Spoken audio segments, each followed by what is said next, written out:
Well, hello there. This is Cedric and Michelle White here, coming to you to say, hey, say something to Ced and Michelle. How about that? Right. It is Good Friday. It is a great day to be here. It's a wonderful day. And because of everything that's going on, we decided we do a section called 24/7, the new ritual. We're going to talk about today, we're going to do a little talking about how we're having to deal with one another. Many of us are for the first time being in each other's face for every day, every moment. Unlimited hours. Yeah, just we wake up, we go to sleep, we eat breakfast, lunch, and dinner with them. Some with our mate, others with our mate and our children, others with other family members who have come together. And let me say this is serious because for a lot of people, it's a grave occurrence. It's the loss of a lot of things, the loss of the normal, the routine, the ritual that they were used to. It's the loss of those who a job maybe, and even worse for many, there's the loss of loved ones. So there's a lot going on. So this is serious. So we wanted to come to you and share with you that the new 24/7, there's a new ritual, and that it takes work. It takes work to just be in a relationships, and it takes even more work to be in that relationship and in and under and around and with each other for 24 hours a day, right? 7 days, 7 days a week. And understand this.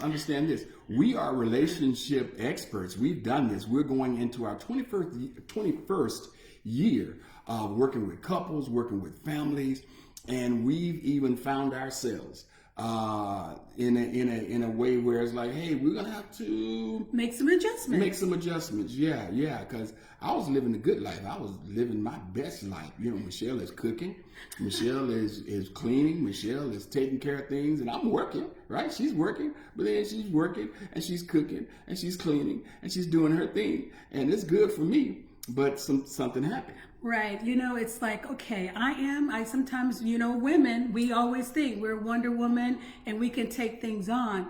But the problem is that my regular job, as far as the responsibility of our ministry, I'm still working right alongside of him. However, we are typically not in the home. I'm not typically cooking meals every single day. Not just one meal, 2 or 3 meals a day. Plus snacks.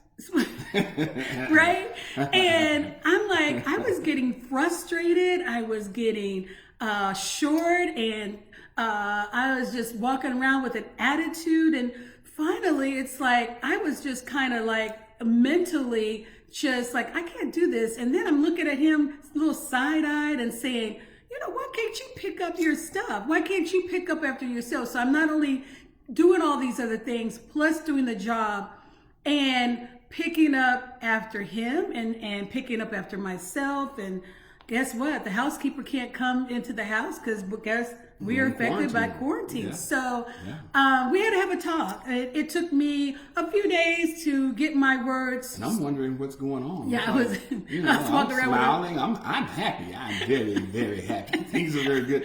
But the bottom line is there's a new norm. Right. 24/7. There's a new, and the statistics are climbing.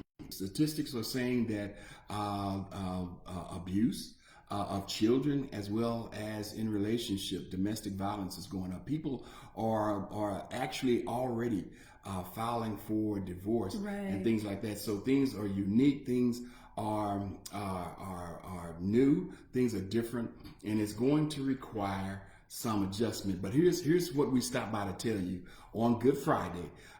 It is not impossible. This is not impossible. The reality of it is we have to talk through some things. Right. We have to be honest with ourselves, and we have to discuss some things. So I shared with you. Go ahead, sweetie. Well, I was going to say, we've been, as Cedric says, we're coming up, we're 21 years in our marriage, 20 years in our ministry, and we do this every day. We counsel people all the time. And I had to going back to the process of getting used to this 24/7 routine. I had to remember that I made a choice 21 years ago to marry this guy. Yeah. And a lot of things that I knew, because we took our time to identify and had a lot of conversations.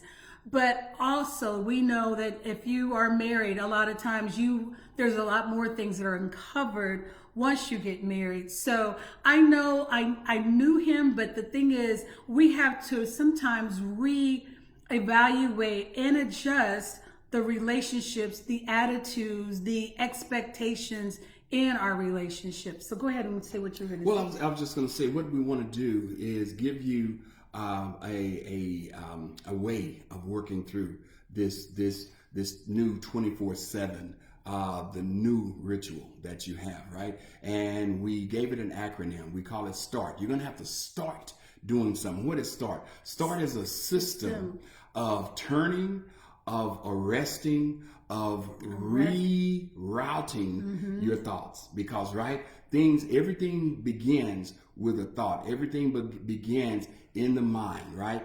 The battlefield that we know, people are wrestling, people are struggling. The stress that's on them is because of the thoughts that they have, the anxiety that they have, the fear that they have. And we want you to handle those thoughts differently. So what we want to do, again, is a system of turning, right? So you've got a thought, it's not a good, you need to turn it from where it is, because if Michelle had continued thinking negatively as opposed to coming and talking to me about it, things would have gotten uglier, right?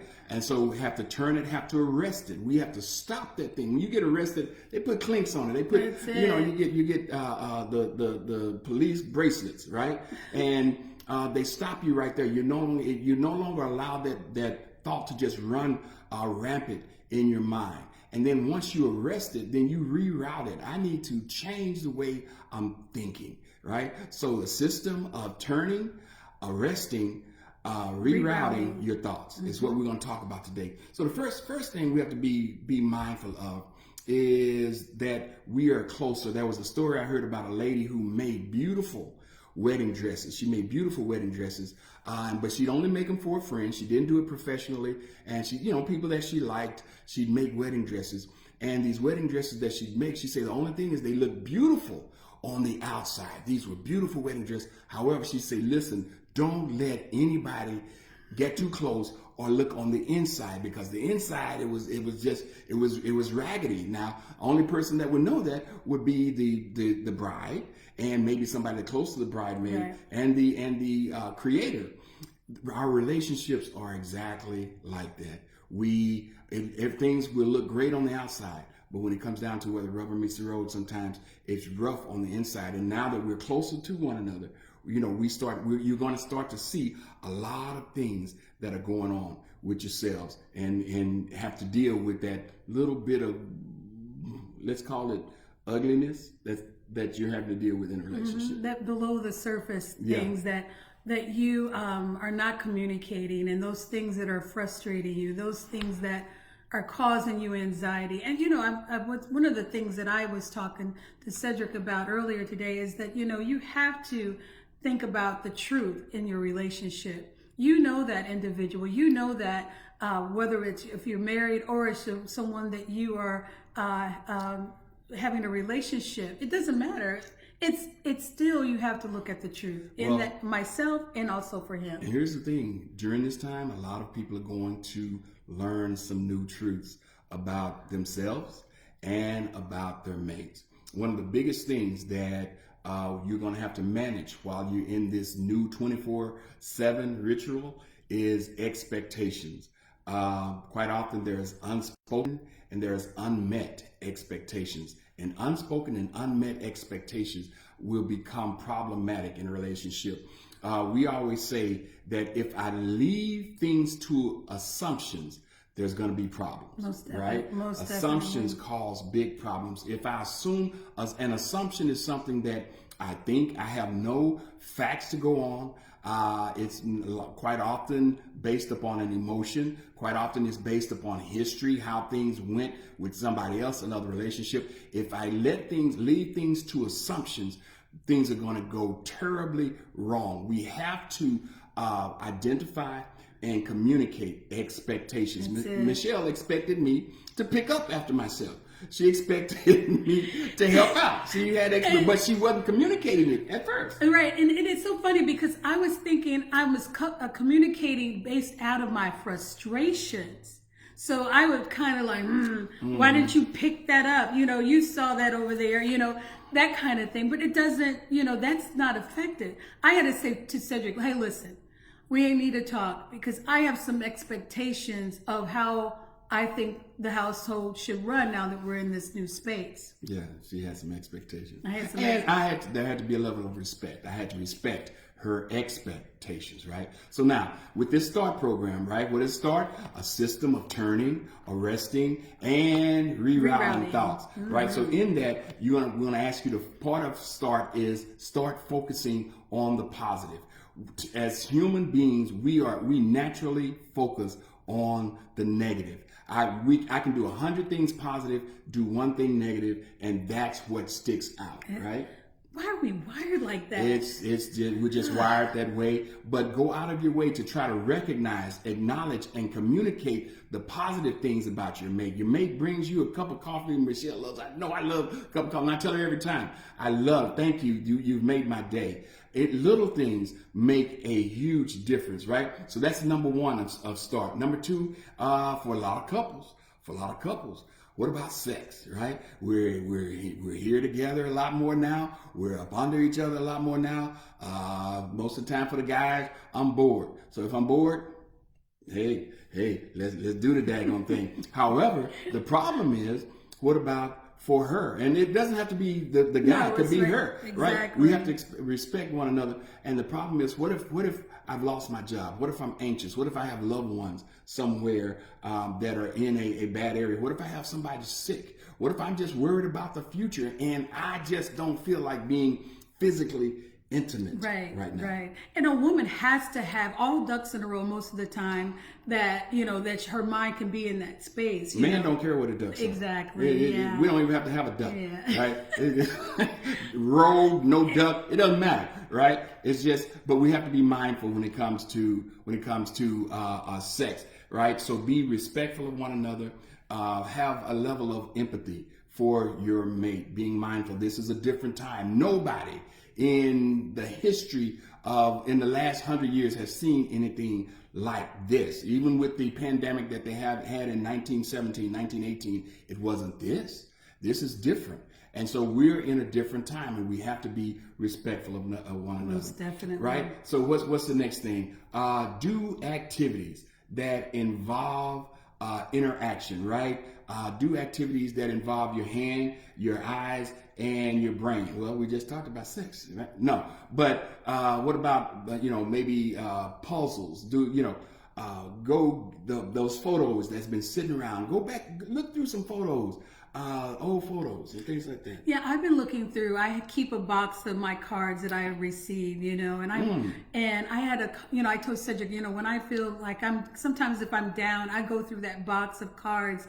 And I have a really good friend that makes some great cards and makes it very personal. So that is something I go back to, and it makes a smile on my face. Yeah. So it's encouragement. And I opened up one the other day that it was from one of my mentors back in 2004, I believe it was, that she wrote me this note.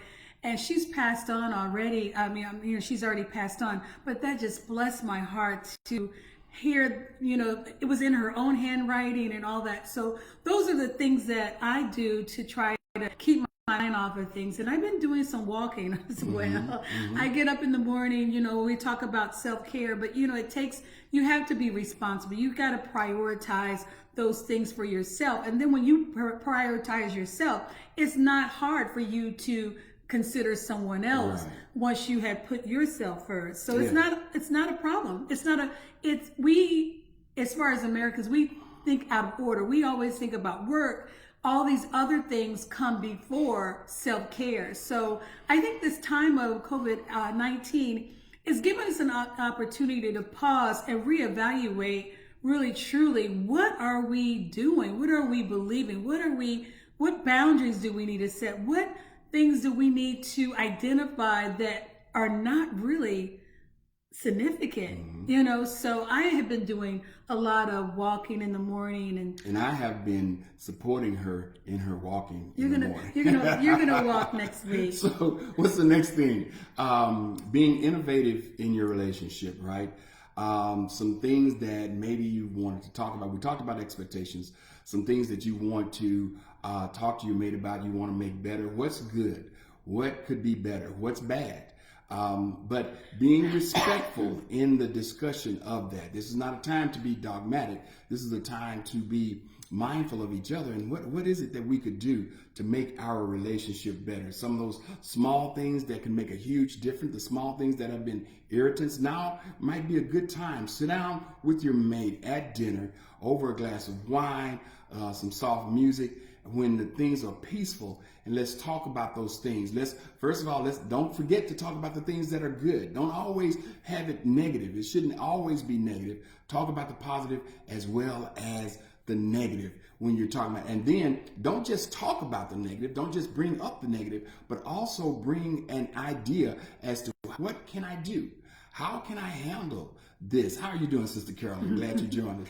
We're glad that everyone joined us out there. Thank you. And you know what? Just share what we're talking about too. If it's helping you some, go ahead and share it on your page as well. Go ahead, babe. I didn't mean to interrupt you. No problem. So just be mindful of the thing. This is a time for innovation. God has laid that on my spirit, that this is a time for innovation and that's not just innovation in books, that's innovation in everything that you do. Think about yourself. First of all, before you go telling somebody about them, please look at you first. This is a time to innovate you. You're thinking, how can you be a better you, right? How can you be a better you for you? Wait a minute, let's start about how can you be a better you for God, for you, then for that person that's in your life, or those people that are in your life. Think about it that way. So be innovative, right? The next thing is to be empathetic. We've mentioned it a little bit, but we're going to close on that one. Be empathetic. Don't take everything from your perspective only. People are in different positions.